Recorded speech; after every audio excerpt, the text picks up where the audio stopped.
ओम नमो नारायण। स्वागत है आपका हमारे चैनल पूजा भक्ति में। आज सुनेंगे बैसाख मास महात्म्य का 5वां अध्याय।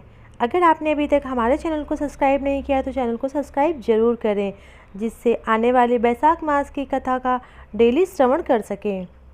ब्रह्मा जी ने कहा, यमराज, तुमने क्या आश्चर्य देखा?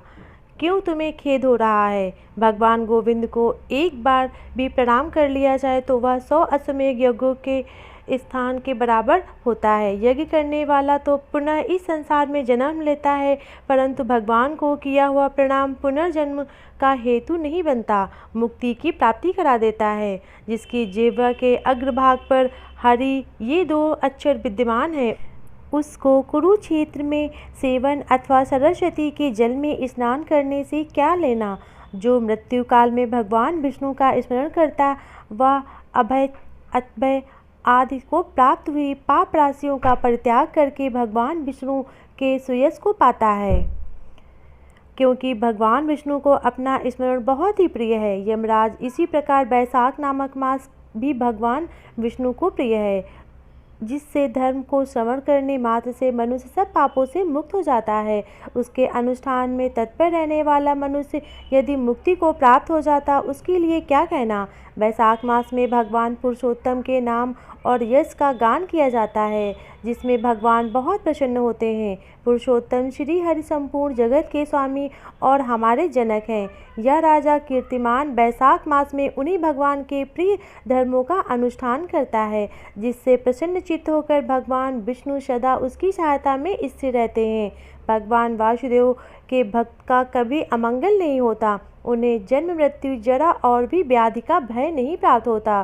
कर्म से नियुक्ति किया हुआ पुरुष यदि अपनी पूरी शक्ति लगाकर स्वामी का कार्य साधन की चेष्टा करता है तो उतने में ही वह कृतार्थ हो जाता है।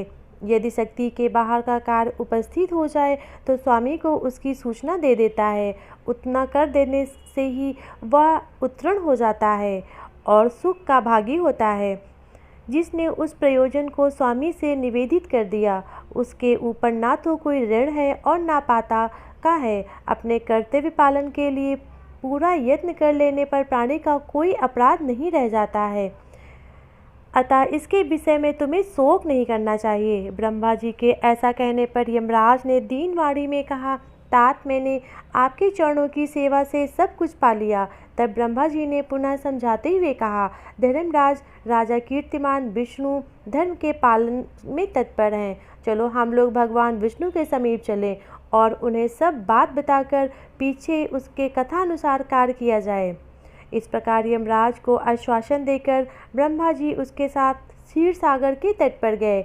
वहाँ उन्होंने सच्चिदानंद स्वरूप गुणातीत परमेश्वरी विष्णु का स्तवन किया। ब्रह्मा जी स्तुति से संतुष्ट होकर भगवान विष्णु वहाँ प्रकट हुए।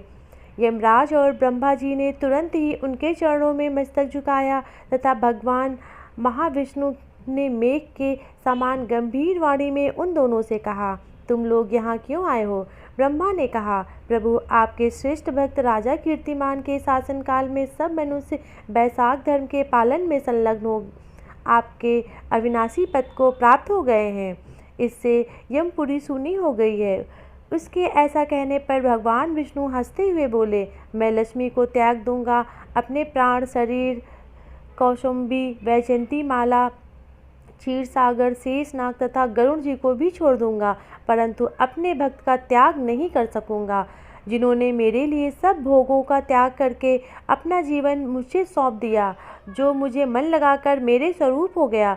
उस महाभाग भक्तों को मैं कैसे त्याग कर सकता हूँ? राजा कीर्तिमान को इस पृथ्वी पर मैंने 10,000 वर्षों की आयु दी है, उसने से 8,000 वर्ष बीत गए।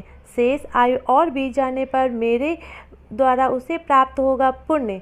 बाद में पृथ्वी पर बेन नामक दुष्ट आत्मा राजा होगा, जो पूर्ण वेदों महाधर्मों लोप कर देगा। उस समय बैसाख मास के धर्म भी छिन्न भिन्न हो जाएंगे। बेन अपने ही पाप में भस्म हो जाएगा। तत्पश्चात में पृथु होकर पुनः सब धर्मों का प्रचार करूंगा। उस समय लोगों में बैसाख मास के धर्म को भी प्रसिद्ध करूंगा।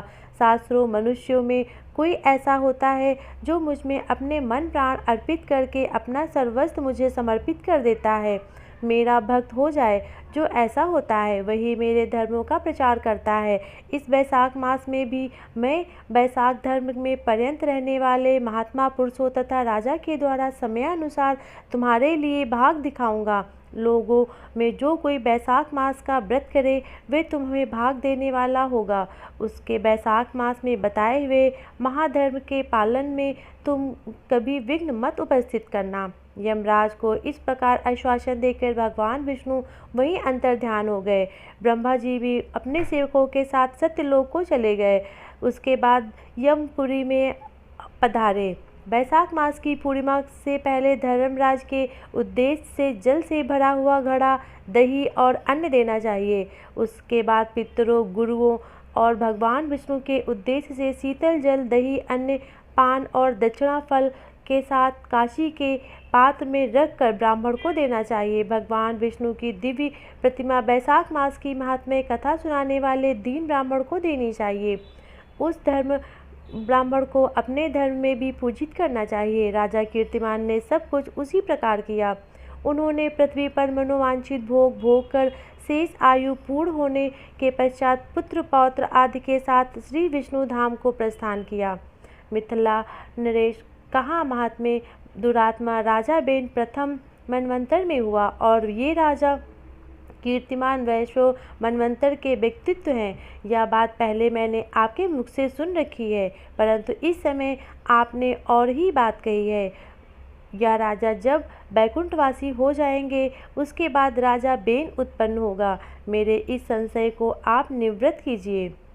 श्रुतदेव ने कहा, राजन, पुराणों में जो विषमता प्रतीत होती है, युग वेद में कल्प वेद में व्यवस्था के अनुसार किसी कल्प में ऐसा नहीं हुआ होगा।